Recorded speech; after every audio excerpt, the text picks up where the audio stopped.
Krishna, Krishna Krishna, Hare Hare, Hare Rama, Rama Rama, Hare Hare. Hare Krishna, all glories to Śrīla Prabhupāda and all glories to the members of the Prabhupada Disciples Association, Hare Krishna Society.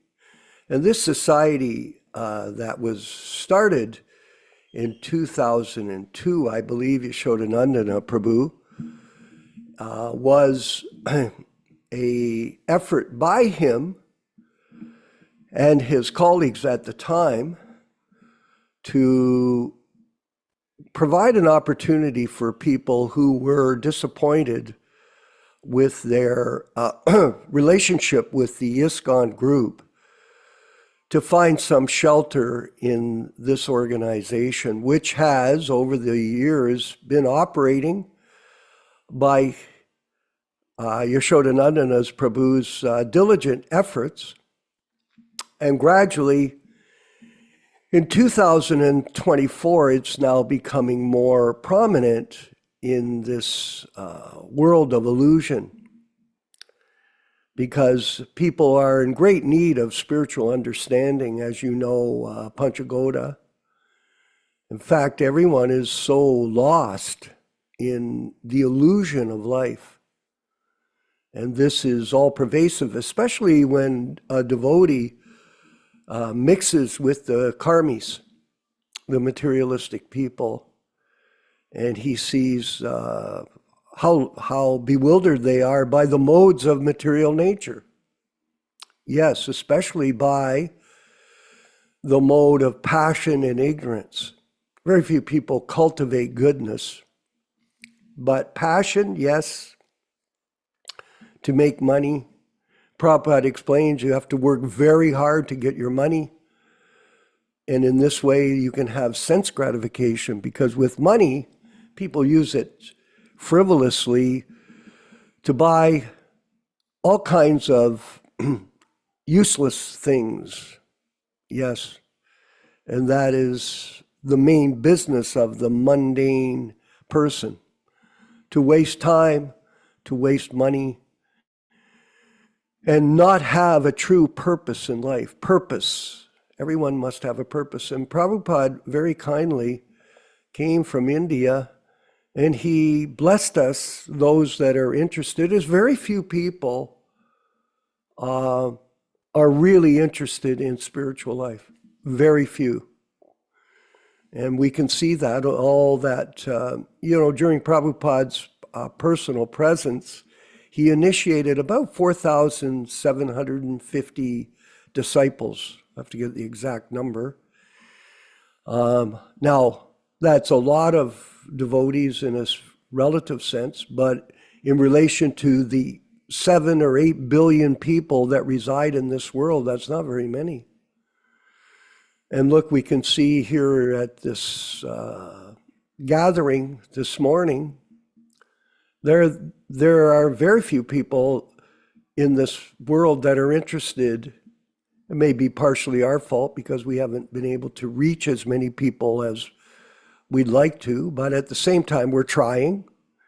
And we do request that you help us to increase our subscriptions on YouTube, get people to subscribe to this program. Remember, and I mention this ongoing, it's only 4.5 hours a week that we have a chance to assemble and hear the philosophy of Krishna Consciousness in this group with people who are not interested in personal self-aggrandizement. Although some people may accuse us, of course, that goes on in every circle of life, that there are people that are envious of others. There are people that are insecure. They feel very insecure about their position, and in order to improve their self-esteem, they criticize others. This is just common because people are confused. So we want to thank you all for being a part of this opportunity and for sharing it with others, because giving Krishna consciousness to others is really the highest service that you can render in this material world.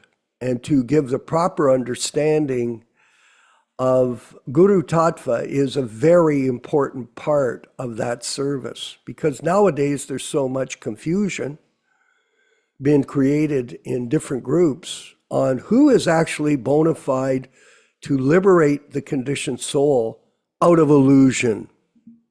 Yes. And that is a great opportunity, because illusion, yoga maya, the maya of preventing people from understanding Krishna, is very powerful. Mahamaya, I should say.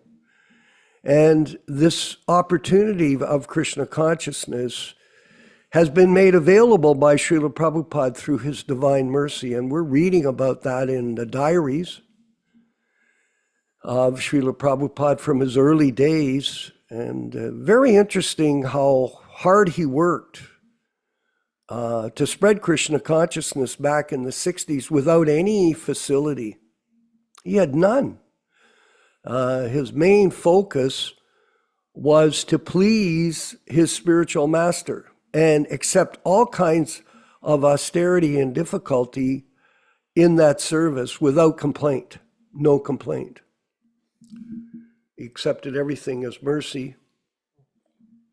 And these pastimes that we're reading in the diaries are very enlightening for all of us.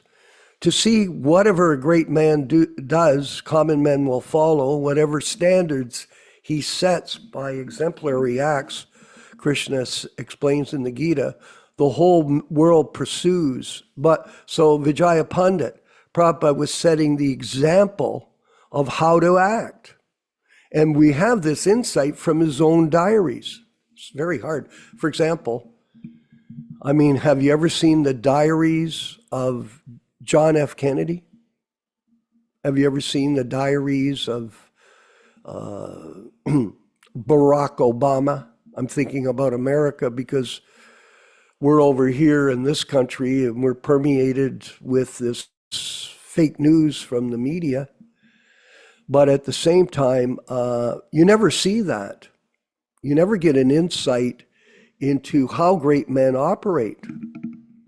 Not necessarily. But here, in this program, by the grace, I got these diaries, Panchagoda, I got these diaries from Brahmananda and Gargamuni. They actually came to my house in the 90s. And they had books, they were selling books. That's how I got these conversations, by the way. These 37 volumes of conversations. They came from both of them. They had a truck, they were traveling around selling these books to devotees, because only devotees were interested in that. And I got these diaries from them, and they proved to be very helpful as we continue to produce these programs and provide this type of information for many of you who don't have them. But here, by sharing them, you get insight that most people could never get. You get insight here that most people could never get in learning about the activities of a pure devotee of Krishna, on how he methodically spread this mission. And it's all revealed in the diaries. And we're going to go to the diaries right now. It's so appropriate to discuss this. And we're at the February highlights back in 1966. Amazing, eh? 1966, and many of you weren't even alive back then. We were, fortunately. And Yaśodā-nandana Prabhu, by the way, he met Prabhupada in 67 at the expo in Montreal and was immediately drawn to him. Yes, by chance he heard him chant. Can you imagine that? What a magic day for Yaśodā-nandana Prabhu. And we offer all our respects to our God brothers, and especially him, for sharing his insights into the transcendental relationship he personally had with Śrīla Prabhupada throughout his life. And remarkable devotee. I don't want to speak about it too much. He'll be embarrassed, so we'll leave it at that. And look at him shaking his head. I'm sorry, Prabhu. I can't help it to extol the glories of the devotees of the Lord, and especially the opportunity that we have to have him conduct these classes. Eh, Vijaya Pandit? Do you feel blessed? Yes, we do. So we'll go to the letters and contacts in February of 1976. Thank you very much. I phoned, we're at contacts today. We read books, how he was distributing. We read the classes and kirtans yesterday. And now we're reading. And we're starting on the 1st of February. Prabhupada phoned Mr. Felix Morrow of University Books. He said his Hindu representative is looking into the matter. Okay. So Prabhupada's working for distribution. Letters to on the 2nd to Mr. Everett Case of the Alfred P. Sloan Foundation and Mr. Henry Levy, buyer of Bentano's bookseller. Distribution.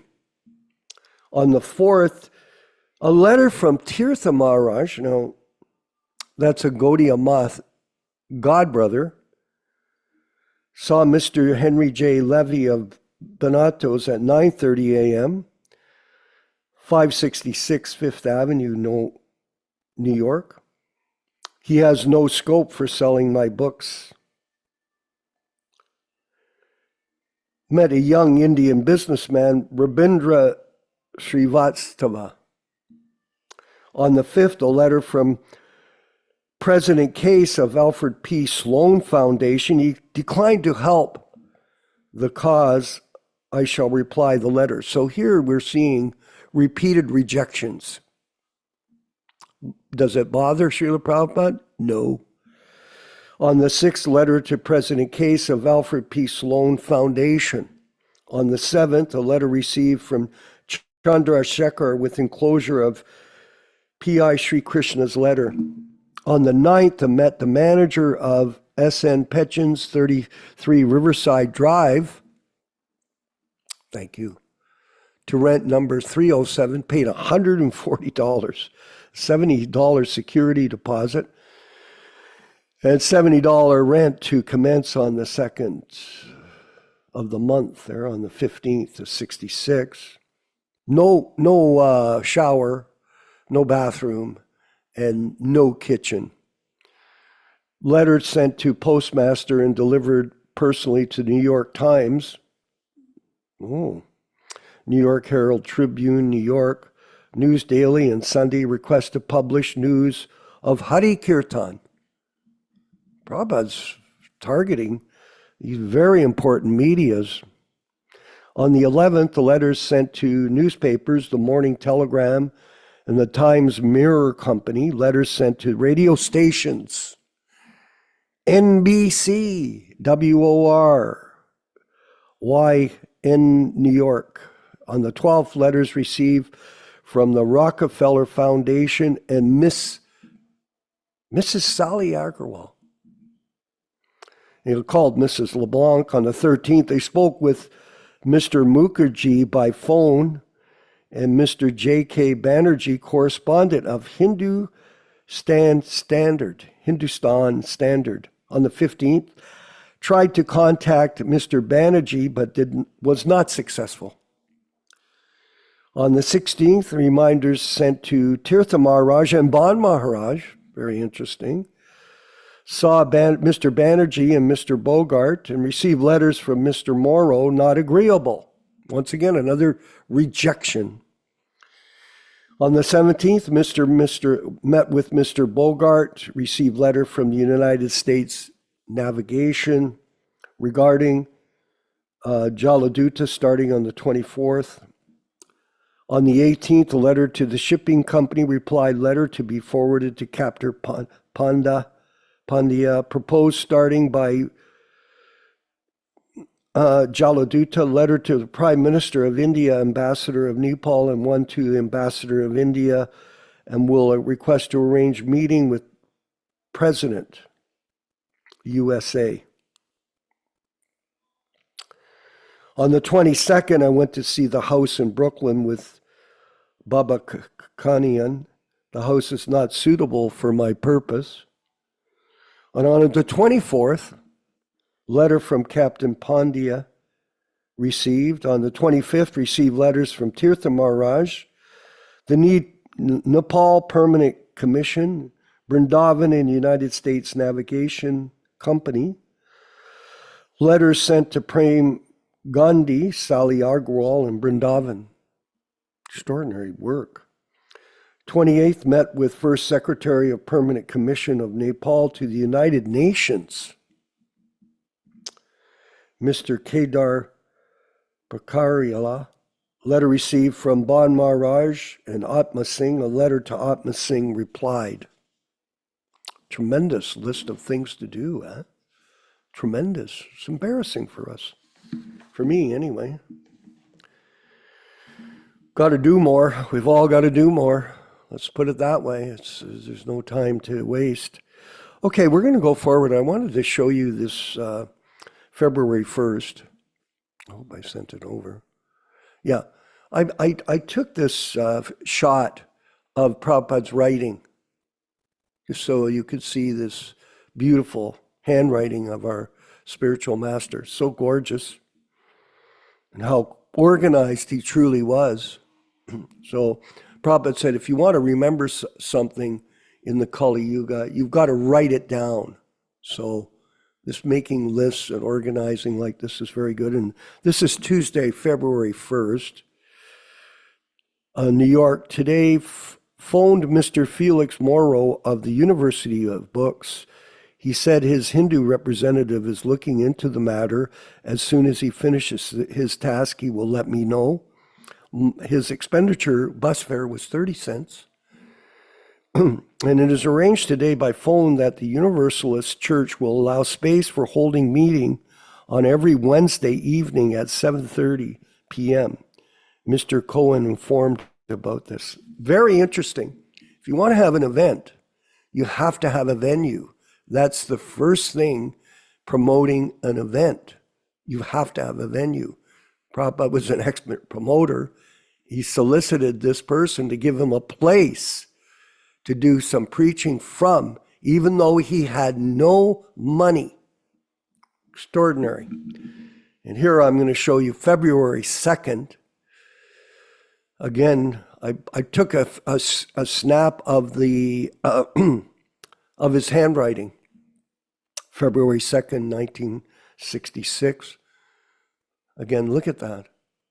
Just see how beautiful his handwriting is, and you can decipher what he's written.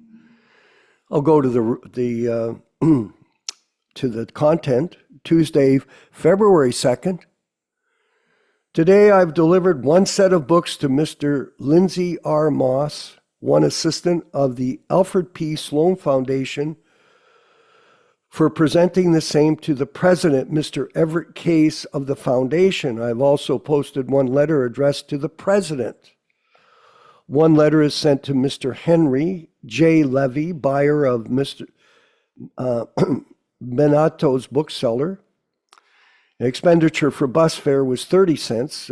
He bought boga, potato, banana, and apple. Pretty humble. Prashadam. Potato, banana, and apple. 73 cents. And then Prabhupada went ahead, one SD 20-inch tape recorder from Peerless Cash memo number, and it was for $54.02. Guaranteed for 90 days. And the total expenditure was $54.02. His total expenditure here, Prabhupada's doing this credit debit organization of his money every day. It's called reconciliation. 54 cents. 5402, 5505. Just think about it. This has become $1 billion operation. $1 billion. And most of it's been ripped off by this GBC nonsense. In the evening, there's a lecture at the Universalist Church, West 76th in Central Park West in New York. So Prabhupada's setting up, again, the use of this venue for preaching the absolute truth of who Krishna is and the purpose of human life. All glories to Śrīla Prabhupāda. Thank you, everyone. We're going to move forward with the discussion, reading and discussion with Yaśodā-nandana Prabhu. And that's a beautiful shaved head, Rupesh, I must say, very nice. We'll move ahead with the chanting of Jaya Radha Madhava by Śrīla Prabhupada. So chant along, participate, be a part of this. Get yourself absorbed in the program, the whole program. It's only 4.5 hours a week. All glories to Śrīla Prabhupada. Jaya Radha Madhava Kunja Bihari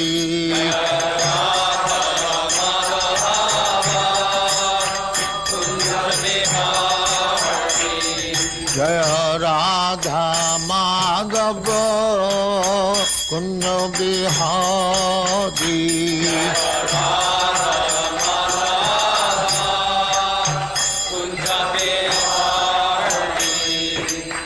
Yaśodā-nandana Brajajana Ranjana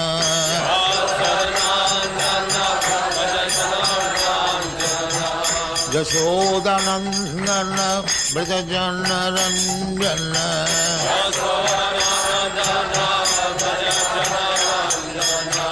Jamuna Tira Banachari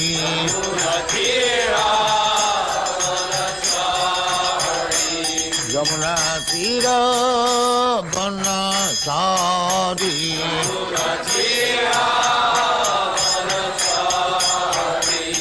Jaya Radha Madhava Kunja Bihari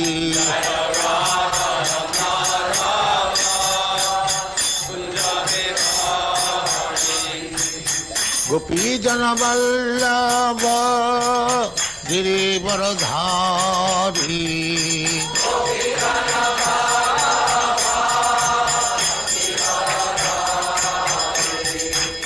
Gopi Jana Vallabha Girivaradhari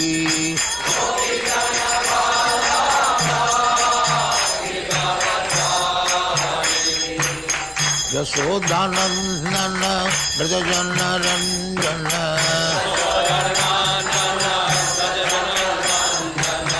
Yaśodā-nandana Brajajana Ranjana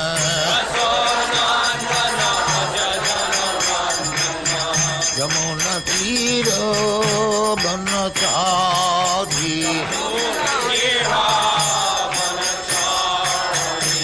Jamuna Tira Banachari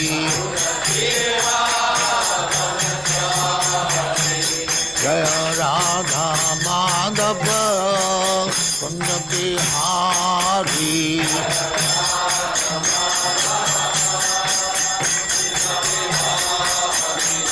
Jaya Radha Madhava Kunja Bihari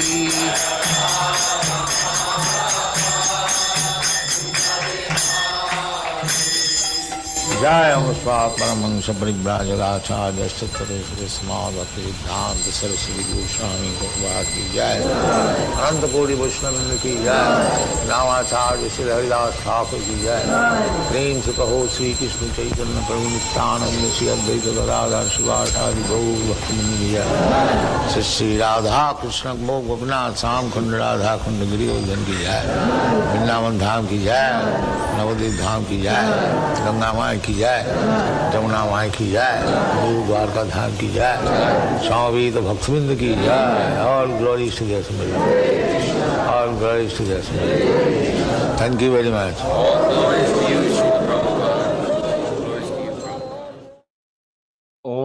Namo Bhagavate Vasudevaya. Om Namo Bhagavate Vasudevaya. Om Namo Bhagavate Vasudevaya. O my Lord, Sri Krishna, the son of Vasudeva, the all-pervading personality of Godhead, I offer my respectful obeisances unto you.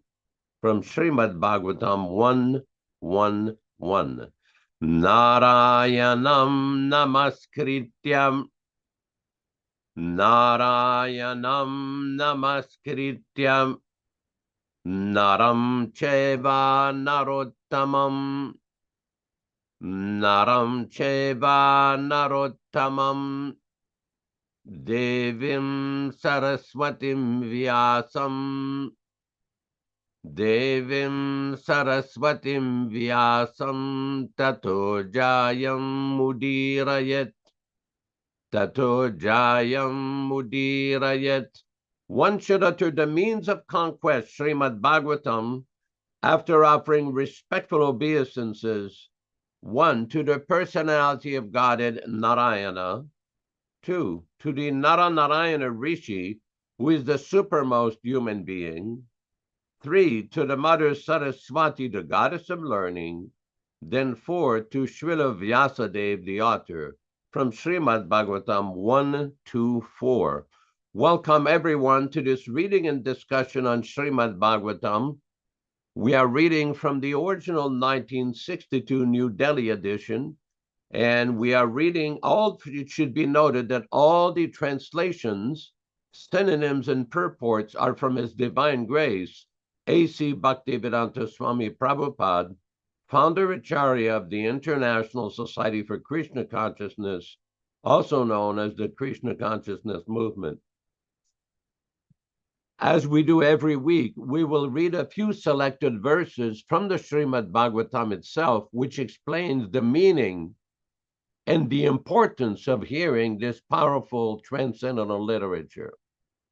This is from Śrīmad-Bhāgavatam, Canto 1, Chapter 2, Text 17-21. Shrinvatam svakata Krishnaham punyashravana kirtanaham Hridyantasto yabadrani vidunoti suritsatam. Sri Krishna, the personality of Godhead, who is also the Paramatma in everyone's heart and the benefactor of the truthful devotee, does cleanse the desire for material enjoyment in the heart of the devotee who has developed the urge for hearing his, Krishna's, messages, which are themselves virtuous when properly heard and chanted. Nashtaprayeshu vabhadreshu nityam bhagavata sevayam bhagavati uttama shloke bhaktir bhavati naistiki.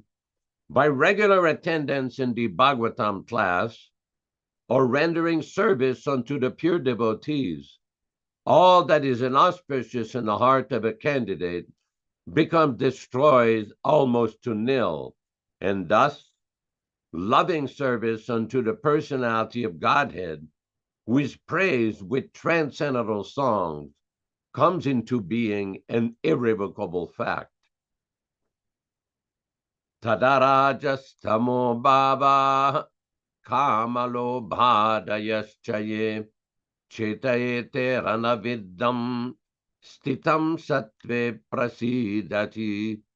As soon as irrevocable loving service is fixed up in one's heart, at that time the effects of the nature's mode of passion and ignorance, such as lust, desire, and hankerings, etc., do disappear from one's heart, and he becomes fixed up in the mode of goodness, which makes him completely happy. Evam prasanna manaso bhagavad bhakti yogataha bhagavat tattva viññānam mukta sangasya jayate. Thus, when one is positively fixed up in a mode of unalloyed goodness, The enlivened-minded man affected by contact of devotional service of the Lord can positively know scientific knowledge of the personality of Godhead in the stage of liberation from all material association. Vidyati hridaya grantis chidyante sarva samshayaha shiyante chasya karmani drishtaivatmanishware. The knot of one's heart is thus pierced, and all misgivings are cut into pieces. The chain of fruitive actions are terminated, along with the seeing of oneself, the dominating factor. Again, welcome everyone to this reading and discussion. It should be mentioned before we start, today is a very, very auspicious day. Today is the appearance day of Sri Vamanadeva, an incarnation of Lord Krishna, who appeared as a dwarf Brahmin, and the transcendental study of Bali Maharaj in his surrender to the incarnation of Godhead, Sri Vamanadeva. It is also the appearance day of Śrīla Jiva Goswami Prabhupāda, the most famous Acharya in the Gaudiya Sampradaya, the most celebrated authority of Gaudiya Vaishnavism. And if we have a little bit of time later, we'll read a few of his activities from a Chaitanya Charitamrita. Today we are reading from Śrīmad-Bhāgavatam, Canto 1, Chapter 5, text number 21.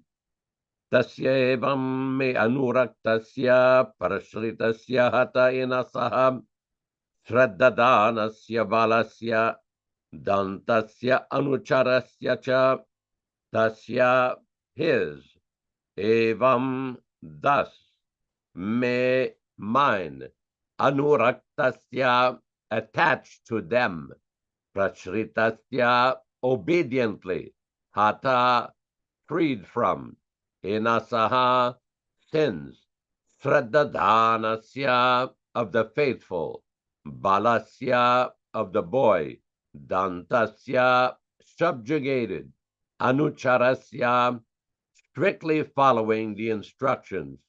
Translation by Śrīla Prabhupāda. I was very much attached to them, gentle in behavior, and my all sins became eradicated by their service. In my heart, I had strong faith in them. I have subjugated the senses, and I was strictly following them with body and mind. Purport by His Divine Grace. These are the necessary qualifications of a prospective candidate who can expect to be elevated to the position of a pure, unadulterated devotee. Such candidate must seek always the association of pure devotees. One should not be misled by a pseudo-devotee. He himself must be plain and gentle to receive the instructions of such pure devotee. A pure devotee is a surrendered soul completely unto the personality of Godhead. Such pure devotee knows the personality of Godhead as the supreme proprietor, and all others are his servitors. And by the association of such pure devotees only, one can get rid of all sins accumulated by mundane association. A neophyte devotee must faithfully serve the pure devotee, and he should be very much obedient and strictly following the instructions of the pure devotee. These are the signs of a devotee who is determined to achieve success, even in the existing duration of life. Om Ajnana Timirandasya Jnananjana Shalakaya Chakshuran Militam Yena Tasmai Shri Gurave Namaha Nama Om Vishnupadaya Krishna Prestaya Bhutale Srimate Bhaktivedanta Swami Namine Namaste Saraswati Deve Gauravani Pracharine Nirvishesha Shunyavadi Paschatya Deshatarine Bhaktisiddhanta Shishyaya Bhaktivedanta Namine Prasannaya Prashantaya Tasmai Shri Gurave Namah Bhagavad Vandanam Kadyam Guru Vandana Purvakam Kshiram Sarkara Yuktam Kadatehi Visheshataham Adadana Danter Idam Yachi Punaha Punaha Srimad Padam Bhoja Durisyam Janma Janmani Amsho Bhagavatusmyaham Sadadaso Asmi Sarvatam Tat Kripa Pikshako Nityam Tat Prishta Shatakaromi Svam Sri Krishna Chaitanya Prabhu Nityananda Shri Advaita Gadadara Shri Vasadi Gaur Bhakta Vrinda Hare Krishna Krishna Krishna Hare Hare Hare Rama Rama Rama Hare Hare. There are several very important points which are raised here in this purport by Śrīla Prabhupada. This is the story of how Nārada Muni came under the shelter of the Bhaktivedantas, the great sages, the pure devotees. And he is describing how he was very much attached to them. He was gentle in behavior, and all of his sins became eradicated by their service. He says, in my heart, I had strong faith in them.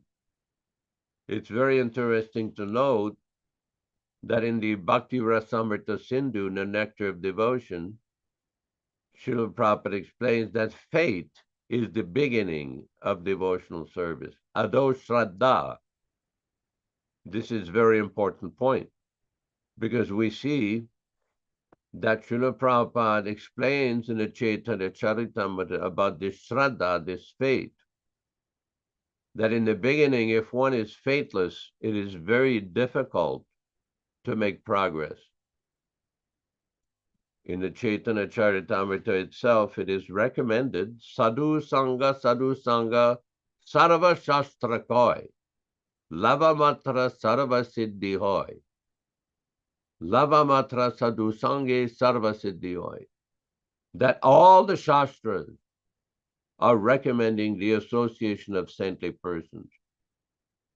Now, this is a very important point, because sometimes we hear devotees who think, oh, I can just do this on my own. I don't need anybody else. I know. I have heard. Of course, any endeavor in spiritual life has some benefit, but there's a recommended system. There's an actual recommended path to make progress in the science of bhakti. That particular verse of Rupa Goswami, Ado Shraddha Tata Sadhu Sango, that in the beginning one has a little bit of faith, then one should associate with devotees, one should hear and accept the bona fide spiritual master. There's a systematic process to make progress in the science of bhakti. It is not just some sentimental idea, some emotional outburst. No, it is very scientifically described by both Rupa Goswami, Sanatana Goswami, and also in the further writings of Srila Vishwanath Chakravarti Thakur, Baladevi Bhusana.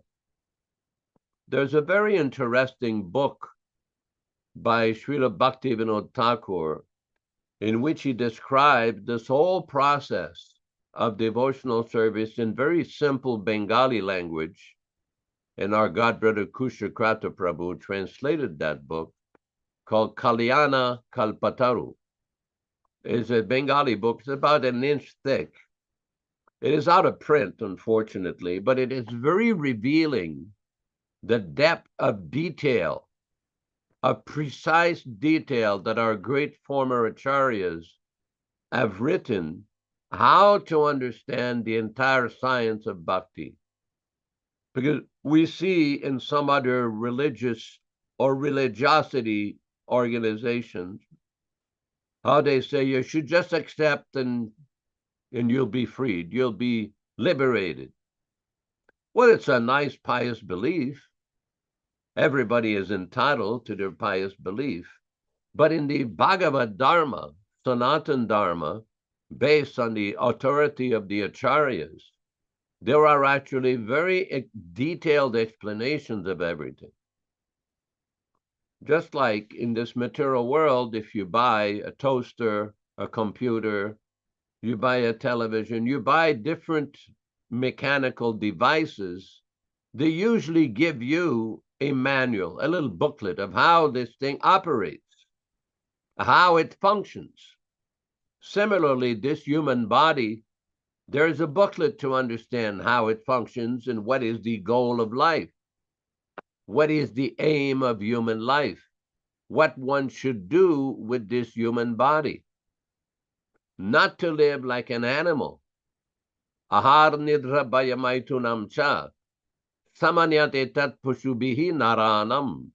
That both the pashubi and the naranam, the animals and the human beings, all of these four basic functions: eating, sleeping, mating, and defending.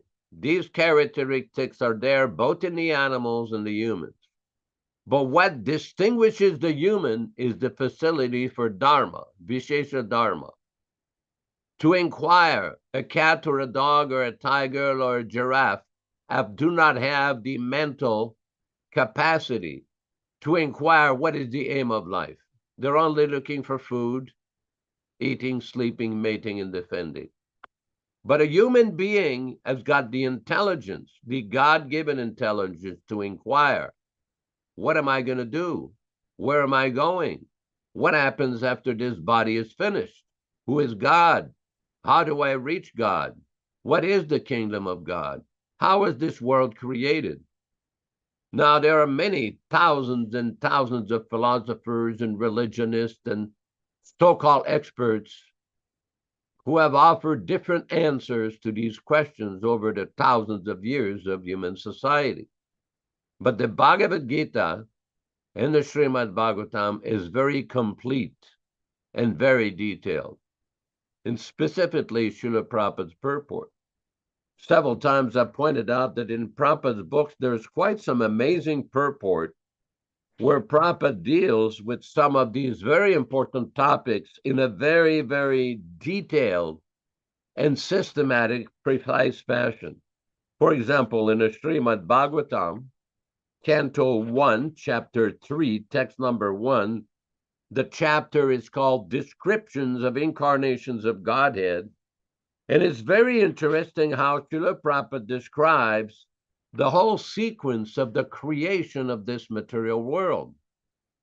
It's not very long. It's about 2.5 pages long, but it's very full of information, full of detail of how this world is created, the different incarnations of Godhead that enable this manifestation to come, how the conditioned soul is entangled in this material world, and how the conditioned soul can come out of this material world. And this is where the role of these great acharyas like Śrīla Prabhupada comes in. Sometimes there is a misunderstanding that Prabhupada became a great devotee. No, he always was a great devotee, right from his birth. He was a very special, unique devotee, sent by Chaitanya Mahaprabhu himself to spread Krishna consciousness all over the world. Now somebody says, well, what's the real difference between a sadhaka, a practitioner devotee, and Śrīla Prabhupada? Well, the difference is one is Nitya Siddha, an eternally liberated soul like Śrīla Prabhupada, and we are practicing devotees trying to become liberated souls, trying to become pure devotees. And a devotee has to be very, very careful not to start thinking that he has become liberated or has become a paramamsa or he's an assistant to the gopis. This is Sahajiya philosophy. Somebody may say, well, what is Sahajiya? Prabhupada defines it. Sahajiya means they take everything very cheaply. They do not study the scriptures very well. It's important that even during the lifetime of Srila Jiva Goswami, he was accused of many different things by some of his contemporaries. So this is very important to understand that Jiva Goswami was very, very exalted soul who came from the spiritual world. I'm going to read a few paragraphs from Adi Lila, chapter 10, text 85 of Sri Chaitanya Charitamrita, from Adi Lila, Chaitanya Charitamrita, chapter 10, text number 85, where Prabhupada describes the life of Jiva Goswami, and exactly about this point about Sahajiyas. The Sahajiyas leveled 3 accusations against Srila Jiva Goswami. This is certainly not congenial for the execution of devotional service. The first accusation concerns a materialist who was very proud of his reputation as a great Sanskrit scholar and approached Sri Rupa and Sanatana to argue with them about the revealed scriptures. Srila Rupa Goswami and Sanatana Goswami, not wanting to waste their time, gave him a written statement that he had defeated them in a debate on the revealed scriptures. Taking this paper, the scholar approached Jiva Goswami for a similar certificate of defeat, but Jiva Goswami did not agree to give him one. On the contrary, he argued with him regarding the scriptures and defeated him. Certainly it was right for Jiva Goswami to stop such a dishonest scholar from advertising that he had defeated Srila Rupa Goswami and Sanatana Goswami. But due to their illiteracy, the Sahajiya class refers to this incident to accuse Srila Jiva Goswami of deviating from the principle of humility. They do not know, however, that humility and meekness are appropriate when one's own honor is insulted, but not when Lord Vishnu or the Acharyas are blasphemed. In such cases, one should not be humble and meek, but must act. One should follow the example given by Sri Chaitanya Mahaprabhu. Lord Chaitanya says in his Shikshastaka, Trinadapi Sunechena, Taroriva Sayishnuna, Amanina Manadena, Kirtaniya Sadaharihi. One can chant the holy name of the Lord in a humble state of mind, thinking himself lower than the straw in the street. One should be more tolerant than a tree, devoid of all sense of false prestige, and should be ready to offer all respects to others. In such a state of mind, one can chant the holy name of the Lord constantly. Nevertheless, when the Lord was informed that Nityananda Prabhu was injured by Jagai and Madai, he immediately went to the spot, angry like fire, wanting to kill them. Thus, Lord Chaitanya has explained his verse by the example of his own behavior. One should tolerate insults against oneself, but when there is blasphemy committed against superiors, such as other Vaishnavas, one should neither be humble nor meek, but one must take proper steps to counteract such blasphemy. This is the duty of a servant of a guru and Vaishnavas. Anyone who understands the principle of eternal servitude to the Guru and Vaishnavas will appreciate the action of Srila Jiva Goswami in connection with the so-called scholar's victory over his gurus, Srila Rupa and Srila Sanatana Goswami. Another story fabricated to defame Srila Jiva Goswami states that after compiling Sri Chaitanya Charitamrita, Srila Krishnadas Kaviraj Goswami showed the manuscript to Jiva Goswami, who thought that it would hamper his reputation as a big scholar and therefore threw it into a well. Srila Krishna Das Kaviraj Goswami was greatly shocked and he died immediately. Fortunately, a copy of the manuscript of Sri Chaitanya Charitamrita had been kept by a person named Mukunda, and therefore later it was possible to publish the book. This story is another ignominious example of blasphemy against a guru and Vaishnava.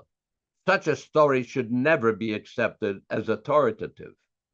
According to another accusation, Srila Jiva Goswami did not approve of the principles of the Parakya Rasa of Vraja Dhamma, and therefore supported Svakya Rasa, showing that Radha and Krishna are eternally married.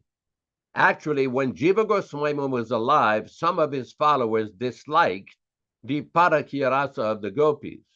Therefore, Srila Jiva Goswami, for their spiritual benefit, supported Svakya Rasa, for he could understand that Sahajiyas would otherwise exploit the Parakya Rasa as they are actually doing at the present.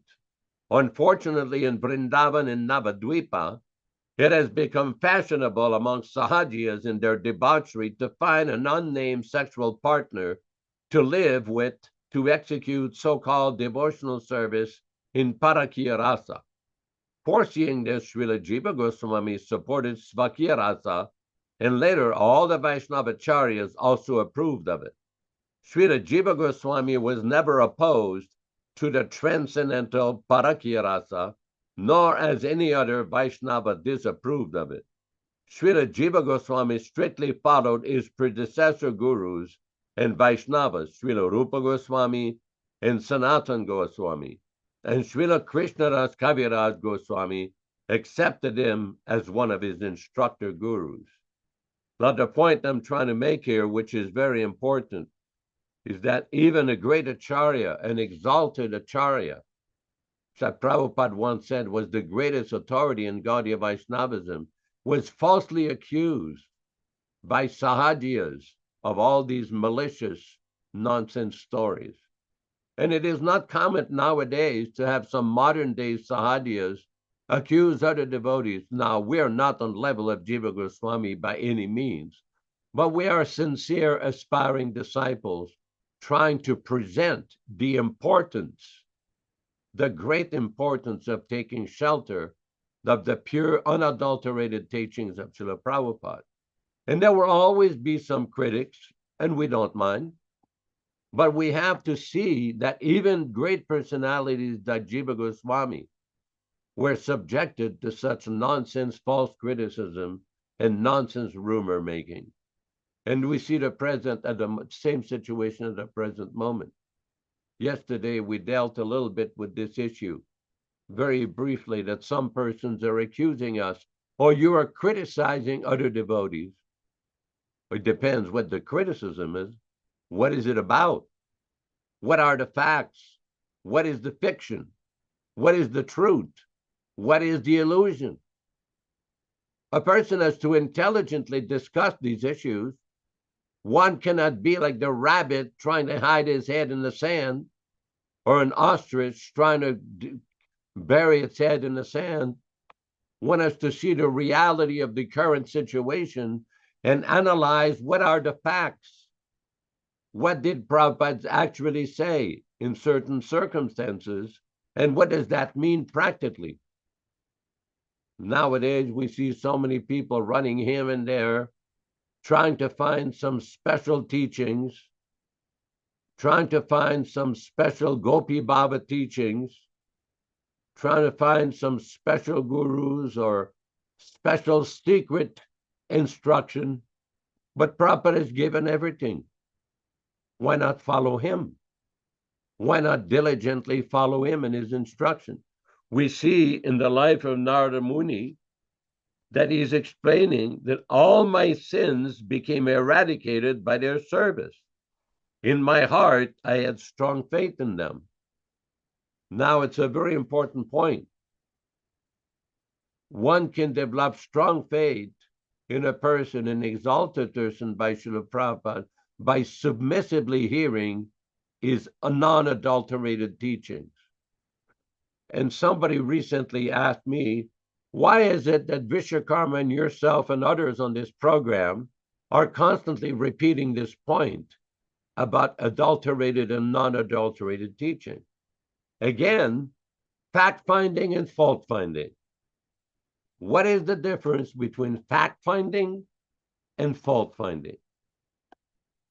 Just like if there's a crime that's been committed, detective and investigators will go to great lengths to question various suspects or persons of interest to find out what really happened, to gather the facts, and eventually, hopefully, secure a conviction.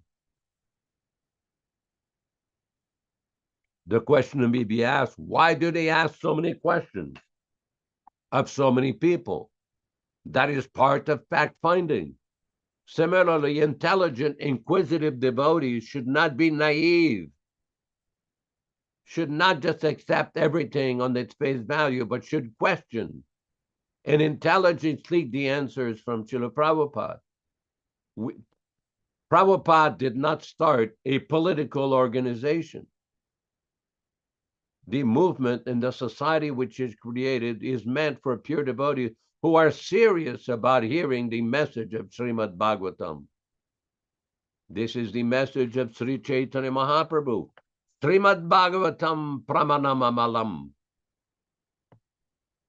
In order to develop prema or love of Godhead, one has to go to the various steps. And one of these steps is to submissively hear the Śrīmad-Bhāgavatam from a pure devotee. There's the famous story in Jagannath Puri, how one poet had gone to tried to present his writings to Chaitanya Mahaprabhu.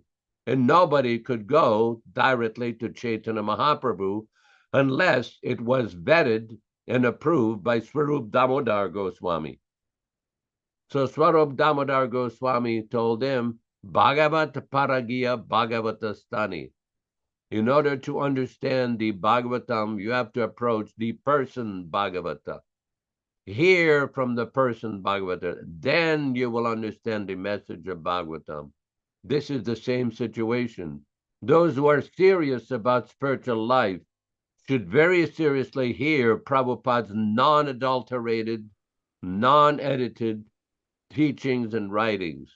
Just be aware of charlatans and persons who are motivated for personal aggrandizement, who are twisting and distorting Śrīla Prabhupada's message. This is not criticism. This is fact-finding. Thank you very much. Hare Krishna. Thank you for that wonderful explanation of our philosophy, which you critically reveal the details to all of us who are not as informed, because this knowledge of Krishna consciousness is a wonderful Vijaya Pandit in Italy, a wonderful science that has to be studied by the sincere, serious student of spiritual life. And I wanted to mention further Yaśodā-nandana Prabhu, the example of Jayananda Prabhu, and the example of our Prakrita Prabhu, who recently left us, how they were both very, very serious about following Śrīla Prabhupada and his instructions. In the particular case of Jayananda Prabhu, he was personally present when Prabhupada was with us, and I had the good fortune to go to the 1976 Rath Yatra in New York City. And if you read that pastime, there are accounts of how surrendered he was to his service to Śrīla Prabhupada. And he accepted that service above and beyond anything else. He was serving in a very focused, transcendental fashion. And as a result, he got the mercy of Krishna and Śrīla Prabhupāda, and Prabhupada declared that he went back to Godhead. Yes, at the time of his passing.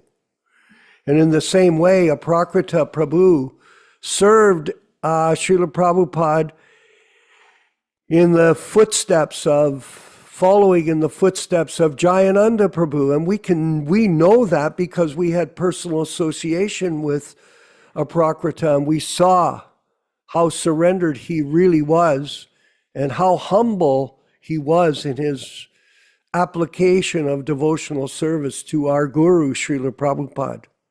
And he wasn't interested in any name, fame, or glory, but simply in the service. And I wanted to go back to the purport today of text 29 in the Śrīmad-Bhāgavatam here, the 5th chapter, because again, there are very interesting points that Prabhupada has brought up to us in this purport. And I'll read purport. There are the necessary qualifications of a prospective candidate who can expect to be elevated to the position of a pure, unadulterated devotee. Such candidate must seek always the association of pure devotees. So Jayananda Prabhu and Aprakrita exemplified that. One should not be misled by a pseudo-devotee. Again, this brings up the point that you brought forward today in your critical study of the philosophy, Yaśodā-nandana Prabhu. We have to avoid those people who are pretending, posturing, posing as guru. That's called pseudo. He himself must be plain, the devotee must be plain and gentle to receive the instructions of such pure devotee. Jayanandana Prabhu and Aprakrita exemplified that. And our god sister Rochisha Devi Dasi in Montreal knows that firsthand. A pure devotee is a surrendered soul completely unto the personality of Godhead. And such pure devotee knows the personality of Godhead as the supreme person, and all others are his servitors. And by association of such pure devotees, only one can get rid of all sins accumulated by mundane association. A neophyte devotee must faithfully serve the pure devotee and should be very much obedient and strictly following the instructions of the pure devotee. These are very clear insights for us into the mysteries of devotional service and how to execute it, all of us in the association of this mission that we've taken up to protect the legacy of Śrīla Prabhupada. Vijaya Pandit, that is a very simple service. It is not complicated. And therefore, you were mentioning Yaśodā-nandana Prabhu, this fact-finding and fault-finding, to protect the legacy of the spiritual master as the bona fide spiritual master, both Siksha and Diksha Guru, is a very important point, because some of our God brothers are saying that Prabhupada was a Siksha Guru only. And I heard that. It's written by Gopal Krishna in his will, in his speeches. I knew Gopal Krishna, by the way.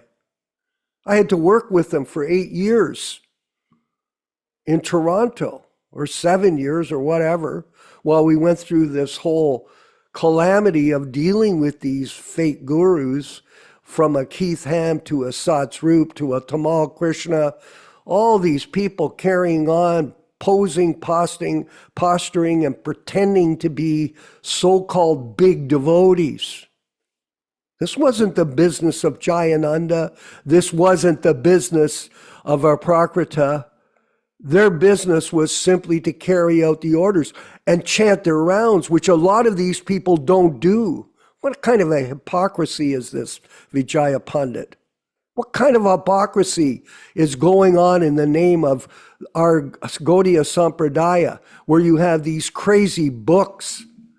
I know we have some people know other people that are so-called bewildered by people like Radhanath. Look at this nonsense. If you get a copy of the book and read it, you'll realize what we're talking about here. This is not just some kind of fault finding. These are facts. All you have to do is pick it up and see the poison. So, his Krishna consciousness philosophy must be protected by all of us, and we should not be afraid. Do not be afraid if people attack you because of how we're presenting the philosophy. Like we had the example of Ron Singh, who is on this regular broadcast. He went to Sacramento the other day, last month or so, and he was beaten up because he presented the philosophy. It's not funny.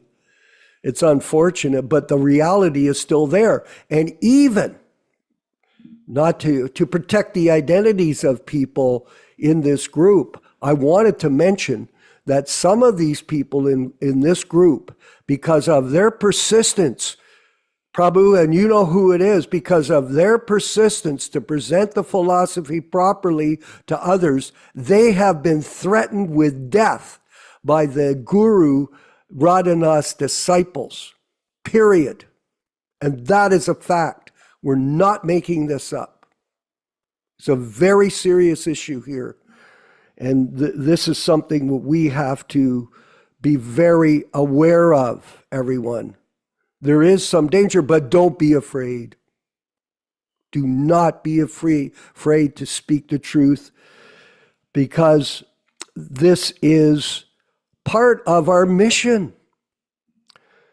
Prabhupada says that we should read his books very critically. Just heard that in a lecture yesterday. Very critically and in detail, because there's so much information, just like today's reading about Jiva Goswami, very valuable information that Yaśodā-nandana Prabhu, and thank you very much for opening our eyes to this. Like someone is saying, why do you repeat this? We're not repeating it, really. We're only reading it. Someone would say, why are you constantly focusing? We're not focusing on it. We're studying the books. Prabhupada is the one that's focusing on this. You know, they shoot the messenger. You don't kill the postman because he brings you the letter. You embrace the information and you thank the postman for bringing you the information so you know how to deal with your problems. The mystery of life is revealed in Prabhupada's writings.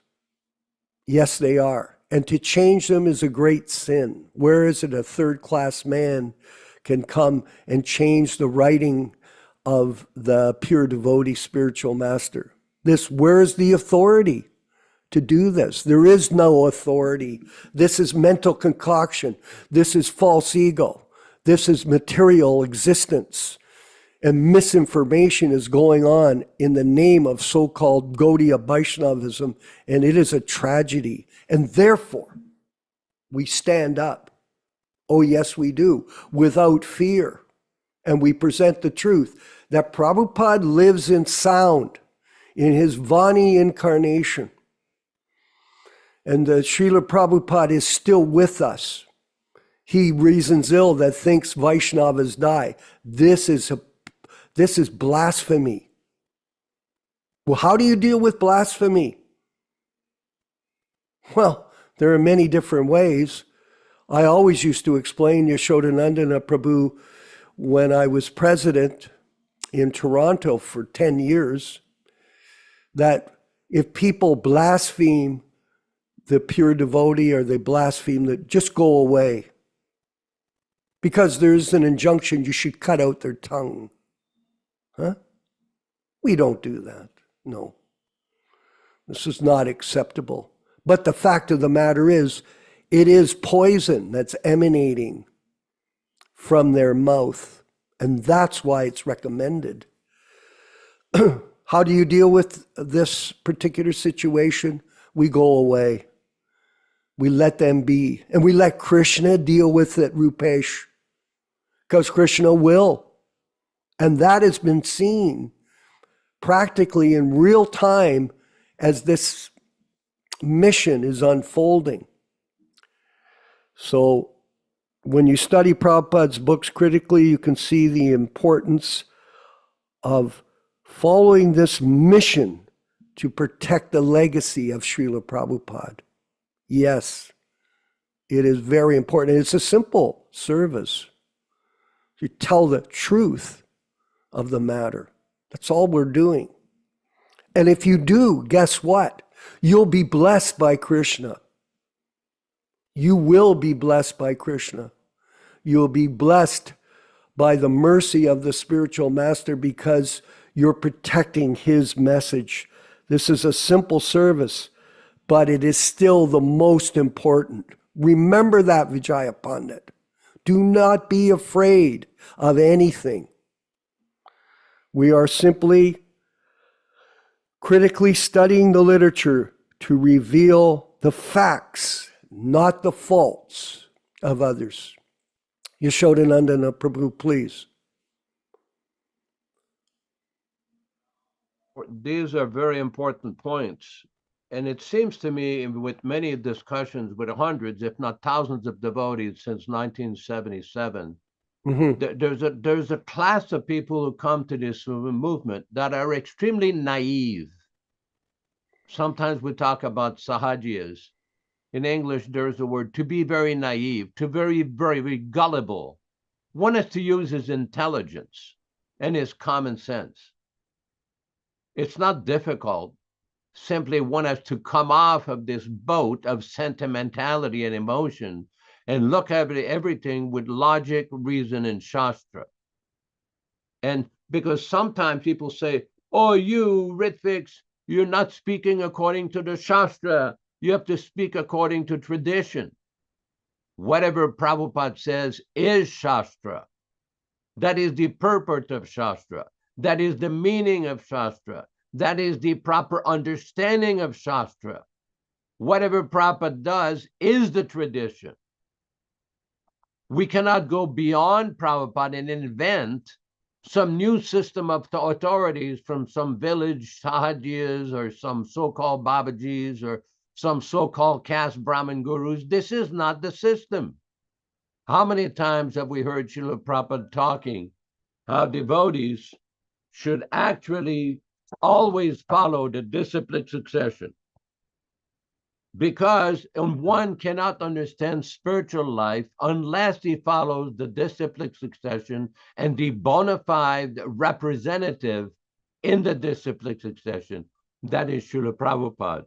I want to read a purport here of something I've been studying with regards to this point about blasphemy. This is from Śrīmad-Bhāgavatam. This is a conversation with Nārada Muni in the 7th canto.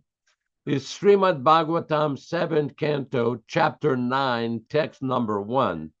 Śrīmad-Bhāgavatam, canto 7, chapter 9, text 1, number 1. It says, the great saint Nārada Muni continued, the demigods headed by Lord Brahma, Lord Shiva, and other great demigods dare not come forward before the Lord. This is after Lord Nrsimhadev manifested his pastimes of killing Hiranyakashipu. Dare not come forward before the Lord, who at that time was extremely angry. Purport. Srila Narottam Das Thakur's son and his Prema Bhakti Chandrika, Koroda Bhakta Dvesi Jani. Anger should be used to punish a demon who is envious of devotees. Kama, Koroda, Loba, Moha, Mada, Matsarya. Lust, anger, greed, illusion, pride, and envy all have their proper use for the Supreme Personality of God and his devotee. A devotee of the Lord cannot tolerate blasphemy of the Lord or his other devotees, and the Lord also cannot tolerate blasphemy of a devotee. Thus, Lord Nrsimhadev was so very angry that the great demigods like Lord Brahma and Lord Shiva, and even the goddess of fortune, who is the Lord's constant companion, could not pacify him. either after offering prayers of glorification and praise. No one was able to pacify the Lord in his anger, but because the Lord was willing to exhibit his affection for Prahlad Maharaj, all the demigods and the others present before the Lord pushed Prahlad Maharaj forward to pacify him. Now, the point is that people have to understand the difference between anger for oneself and anger which is used to defend the honor and position of the pure devotee like Śrīla Prabhupada. Because people many times misunderstand. One devotee says, well, you too seem to be very angry. We're not angry on account of our personal account. That is not the issue.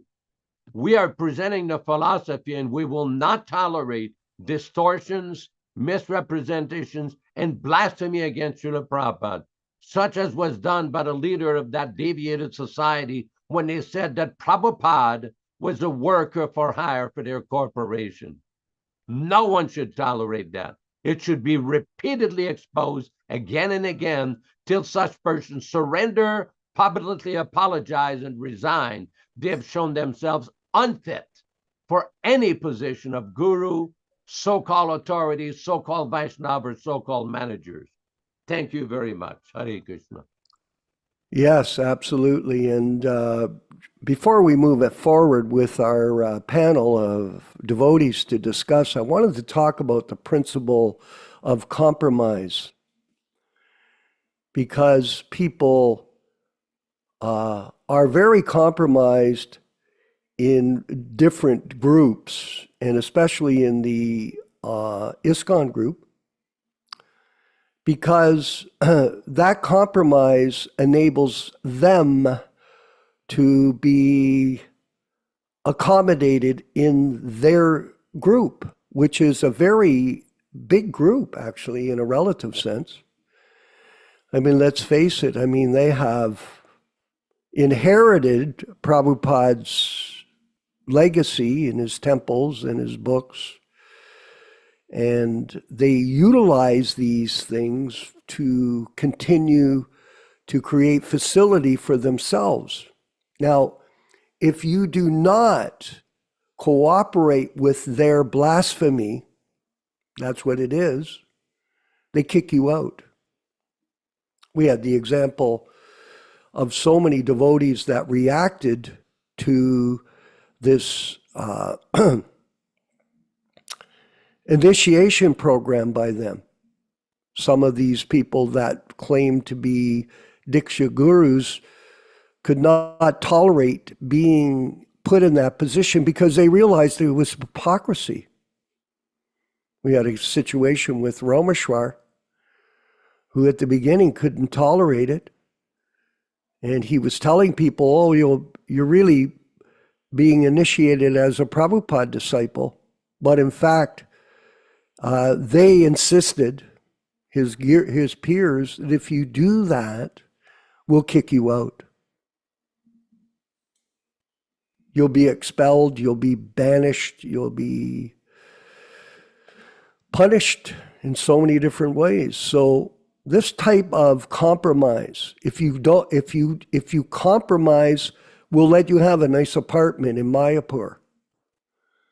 We'll let you get airplane tickets like a rock star and fly all over the world and they spend millions of dollars traveling every year to propagate their own particular missions like Krishna West, Krishna Life, and all these different segregated sectarian groups created by these gurus. It's a compromise. We don't tolerate compromise. We would sooner have nothing, but at the same time have this proper understanding of this philosophy. So compromise goes on in the name of so-called spirituality. Like, for example, Rupesh, they think that if they build a bigger temple or they initiate so many people, they're advanced. And then people go, look at all the temples they built. Look at all the people they've initiated. Oh, they're very successful. That is not the real success of a devotee, as we've been discussing today. It is the proper understanding of Guru Tattva. It is the proper understanding of devotional service and the protection of Prabhupada's legacy. That is the proper thing. Nilesh Prabhu, Rupesh, I was going to say. Rupesh Prabhu, is your microphone working in Bombay, that you can make a few comments on today's discussion? Can you hear me? Is that him? Is he just Rupesh Chawan? Prabhu, can you make a few comments today to our group on your realizations? Nope. Let's go to Nilesh Sharma. I see he joined the class. Prabhu? Hare Krishna, Jai Śrīla Prabhupāda. Thank you. I had a question for Yaśodā-nandana Prabhu. Yes. Is that many a times when we see different fake gurus who are going through certain physical pains and discomforts, and they are told that, he's suffering because he has taken the sins of his disciples, and that is why we are seeing what we are seeing. Now, my question to you is this, is that we have seen where Prabhupada's teachings is that when you become a pure devotee of the Lord, you are completely 100% surrendered to Krishna. And if you're 100% surrendered to Krishna, Maya cannot even touch you.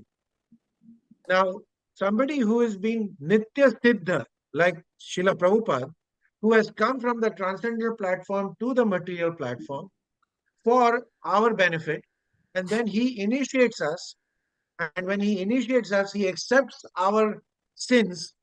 Would Krishna allow such a Nitya Siddha to suffer from even our sins? That is my question. Okay, Yasoda, please, if you could respond. There's a conversation where Prabhupada explains in Mayapur, I don't know exactly the date, but this issue of whether Prabhupada was suffering on account of his karma. And Prabhupada said no, but sometime when the spiritual master accepts disciples, he has to suffer on account of the sinful activities of the disciple. Prabhupada is explaining a principle, but we should not be thinking, but the pure devotee who is constantly protected by Krishna every day, who is personally receiving dictation from Krishna 24 hours a day, is suffering like a conditioned soul. This is not the proper understanding. This is an incorrect understanding of the philosophy. As you said, the pure devotee, because he's fully protected by Krishna, he's not under the influence of the modes of material nature. But Prabhupada was giving this as an example for people in the future who would try to act as spiritual masters, to be very careful, because when you initiate people as your own disciple without authority, you're likely to get some karma and some suffering. Because there's all kinds of ridiculous explanations, and that make no sense. Oh, so-and-so was doing a lila. There was one guru at one point in the early 1980s who was taking LSD and doing all kinds of sahaja nonsense. And some of his followers were explaining, oh, he's experiencing his lila, a special pastime. This is complete sahaja. This is complete nonsense. And this is the problem when people disobey the instruction of Śrīla Prabhupada. They will invent and rationalize so many nonsense things to justify their position. Because this issue of karma and how the spiritual master takes karma, there's a lot of different angles to this. We don't have an electrical connection philosophy like some Mayavadis who think that the guru touched the disciple and he was electrified and all of a sudden he saw the light in his head or something. It doesn't work like that.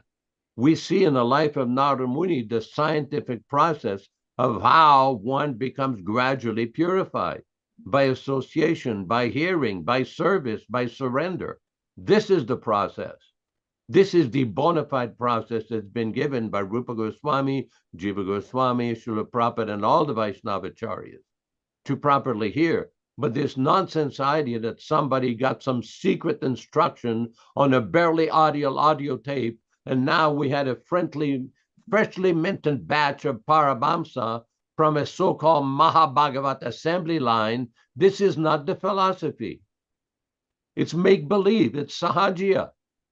No wonder why they said in the beginning that their first report was prepared in consultation with higher authorities. Oh, excuse me.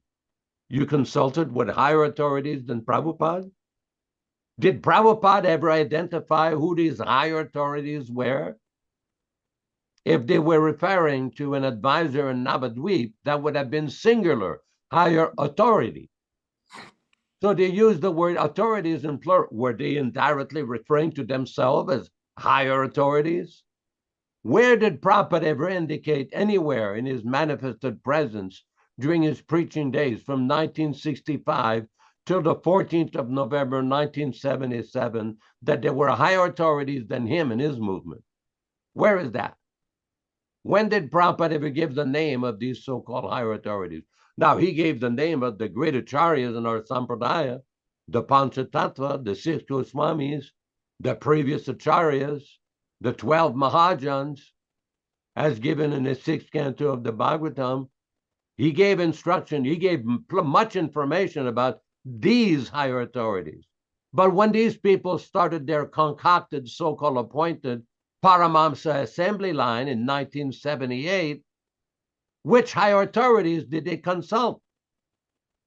That they cannot explain because they deviated, they disobeyed the order of the Acharya. Therefore, they had to concoct right from the start. Thank you very much. Hare Krishna. I hope it helps. Yes, thank you. We're going to keep going here. We've got a few more minutes. We're close to the end, but I see that Paranjana Prabhu has his hand up. Please, Prabhu, if you'd like to say something to our group. This morning at the Śrīmad-Bhāgavatam reading and discussion. Hi, bro. Can you hear me? Oh, yes, yes. we can, sir. Okay, Prabhu. well, just little news updates. One is that Malati says that Giriraj has been diagnosed with frontal lobal dementia. So he's deteriorating, evidently. But, I mean, he's always been a little goofy anyway, but it just got worse. And somebody sent me a whole long thing about how in Nepal, they're starting a new society. And okay, it's being run by Bhaktivedanta Swami. And the reason they're starting this society is they don't want to be under an umbrella corporation of the GBC. So it's going to be an independent thing. So he's using the same argument that Madhu Pandit used in court to start his own independent thing in Nepal, the Bhakti Vikas people. And I've got all the details of the name of the corporation. I'll be posting it, but it's a totally new corporation, ISKCON something of Nepal. It's not connected to the actual ISKCON. It's just some concocted thing. But it shows that they're using our argument when it's convenient for them, you know. But you know, the other thing is I posted a whole thing about Indujumna, and his own people have always known he's been very strange, you know, with holding little girls and all that stuff. And it's finally just boiling over, and more of his people are just saying, wait a minute, you know, we've had enough of this stuff. Now, the Monkey on a Stick movie was delayed a little bit because they have a whole lot of people being interviewed in there, including myself. And so they had to clean up to put the credits at the end of the movie. They had to go back to all these different people to get their permission to use their name in the credits. So they had to know which people they could use and which people didn't want to be in the credits. And so it's taken a little more time, but it's going to be wrapped up soon. But they've just had all these different, their lawyers and legal department have advised them to make some changes. So, Rabindra, he's off the radar for 2 years now because he also has dementia. I've heard his report on that. So they're just suffering in so many different ways. And dementia means, if you misuse your intelligence, it's just like the Bhagavad Gita says, buddhi nasha, you lose your intelligence. And one last thing I wanted to say, when we were in India, Prabhupada told us that only an Uttama-Adhikari has the Brahmana tejas to burn off sins. So there was a whole lot of issue with our devotees having their feet touched, and Prabhupada said, do not let your feet get touched, you'll be taking sins. And he said, only an Uttama-Adhikari has the Brahmana tejas to burn off sins. And if you take sins, you will have to suffer. And he warned us about that repeatedly when we were in India. So it's very important, and he also said Jesus is still taking sins now. He told us that as well. So yeah, you can't take sins. It's just not going to work. Okay, Haribo. Thank you. Okay, we're going to keep going for a few more minutes. Yaśodā-nandana Prabhu and Nilesh, but I just wanted to, before we move forward, is mention that the ISKCON group, who we're dealing with now in these examples that were given, is a revelation of how that whole castle made of sand is collapsing. It is, because the foundation doesn't have any substance. It's false. And so this is self-evident, and we are being proactive to move forward and get Prabhupada's original books printed and to carry on preaching the truth of the matter for the benefit of those who are very serious about spiritual life. Very serious. Yaśodā-nandana Prabhu, please. I want to point out a lot of this issue about karma. In 1977, when these few discussions were taking place with Śrīla Prabhupāda, Prabhupada did not make an issue of this, of how he was going to purify the karma or absorb the sins of the disciple. There is a verse in the Upadeshamrita. In Sanskrit, it's Divyam Jnanam Yato-dadyat Kuryat Papasya Sankshayam Tasmat Diksheti Saproktes Deshikais Tatvakovide. Prabhupada explains, according to the Bhakti Sandarbha of Jiva Goswami, that Diksha means Divyam Jnanam Yato-dadyat. What cleanses the sins is the Divyam Jnanam, the transcendental knowledge given by the pure devotee, Kuryat Papasya Sankshayam. This is what destroyed the sin. This idea of some kind of artificial electrical charge that's going to dispel the sins, a little bit like some Christian denominations that claim if you get baptized, you're saved forever. Well, it's nice. It's a nice pious belief, but you have to behave. And the way the sins are being destroyed is by the transcendental knowledge and by the name of Krishna given in disciplic succession by the gurus, Śrīla Prabhupāda. So we have to understand the philosophy behind this, and not just a sentimental explosion of sentimentality. Okay, Hare Krishna. Neil Sharma Prabhu has a point. Go ahead, Hare Nilesh. Krishna. Yeah, I was listening to one of the Vaishnavas, and the Vaishnava says that to be a preacher is a very dangerous position to be in.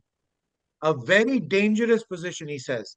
That when you start preaching, you will be subject to some kind of poison which will come as nectar to you. It'll come as nectar to you, but actually it is poison. And what does it come? It comes as importance. As we talk about adoration's importance, and in India, it is very common in our culture is to bow down and take blessings of somebody, to touch somebody's feet, to touch your parents' feet, to touch your sister's feet on Raksha Bandhan Day and everything. And there is one saying which says that the moment somebody touches your feet means you are accepting their sins, but they touch with their right hand on your head. That process is returning the karma back to this person, you see. And as it is said that who can really destroy? It is the Divya Jnanam which destroys the sin, not anything else. So when we accept, when we go about and preach sometimes some people may come and touch our feet, and this is what Prabhupada was warning us against, because we don't have that capacity to absolve that person's sins. So we don't accept that particular adoration or that particular respect or that particular kind of position. And we need to just be a conduit. The more surrendered we are to Śrīla Prabhupada, and we say that this respect does not belong to me, it belongs to Śrīla Prabhupada. It belongs to him. Let Śrīla Prabhupada come and bless you. Let Śrīla Prabhupada come through me, through you. But I am just a conduit. And this way we can absolve ourselves. What did not happen with the so-called gurus, and hence the situation as we see. Hare Krishna. Yes, Prabhu, and very revealing discussion today, class and discussion, and thank you everyone for your participation. And I wanted to remind everyone that our Chaitanya Charitamrita class, reading and discussion, is Thursday night this week, not on Wednesday. We're making a change to facilitate our continual effort to present Sadhu Sangha, these discussions and readings for devotees worldwide. Yes, we are a worldwide movement. We're working at it diligently without any delay. And we thank you all for being a part of this.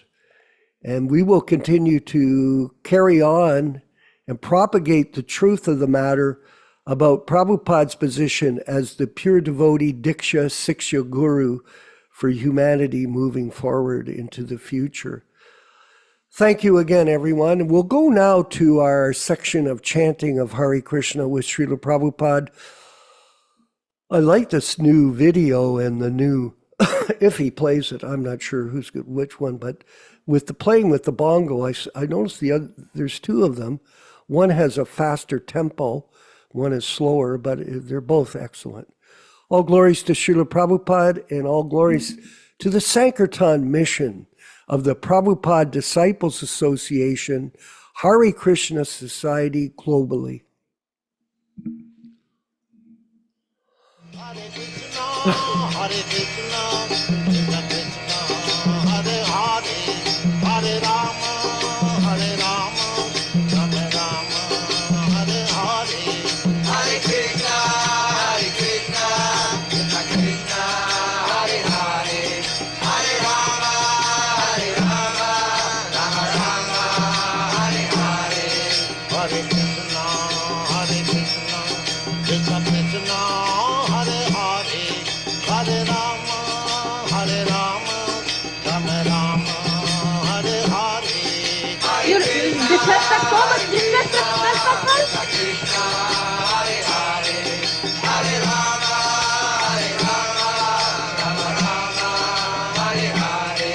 Hare Krishna, Hare Krishna, Krishna Krishna, Hare Hare, Hare Rama, Hare Rama, Rama Rama, Hare Hare. Hare Krishna, Hare Krishna, Krishna Krishna, Hare Hare, Hare Rama, Hare Rama, Rama Rama, Hare Hare. Hare Krishna, Hare Krishna, Krishna Krishna, Hare Hare, Hare Rama, Hare Rama, Rama Rama, Hare Hare. Hare Krishna, Hare Krishna, Krishna Krishna, Hare Hare, Hare Rama, Hare Rama, Rama Rama, Hare Hare. Hare Krishna, Hare Krishna, Krishna Krishna, Hare Hare, Hare Rama, Hare Rama, Rama Rama, Hare Hare. Hare Krishna, Hare Krishna, Krishna Krishna, Hare Hare, Hare Rama,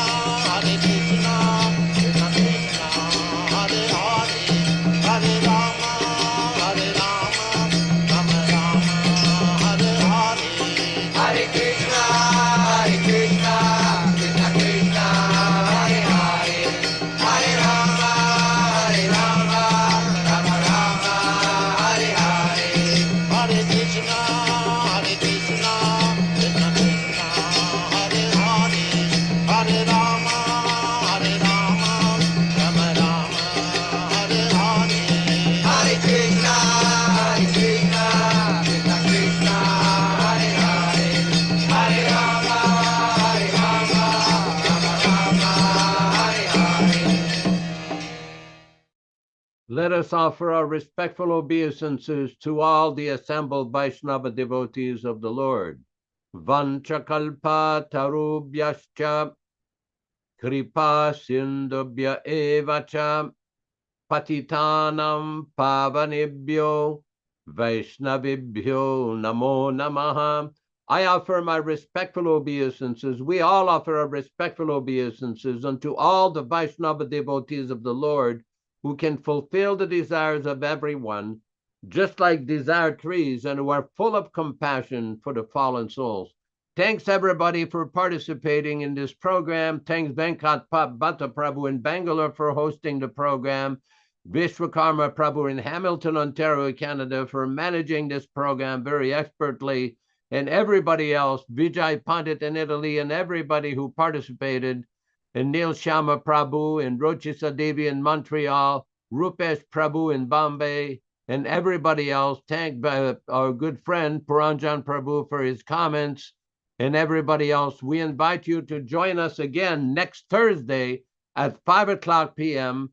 Pacific Standard Time for the Chaitanya Charitamrita. I will be on the road on a personal business and legal trip in Los Angeles at that time, but I will join probably from my car or vehicle, and we invite everybody to participate. Hare Krishna, all glories to His Divine Grace and His sincere bona fide disciples. Hare Krishna.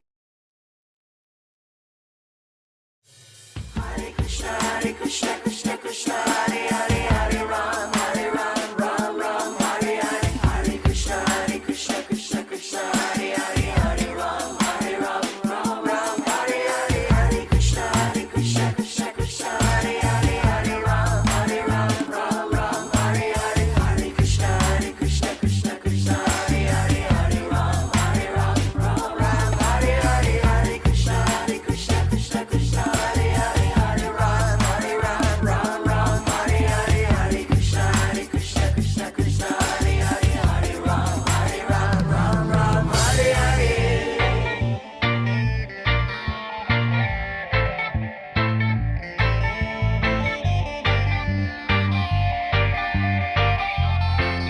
Krishna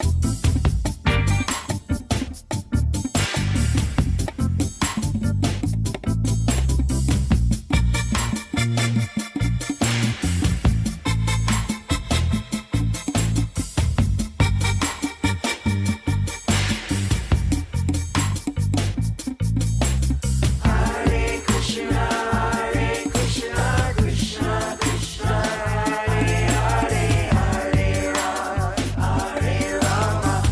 Krishna, Krishna Hare Hare, Hare Ram, Ram Hare Hare. Hare Krishna, Krishna Hare Hare, Hare Ram, Ram Hare Hare. Hare Krishna, Krishna Hare Hare, Hare Ram, Ram Hare Hare.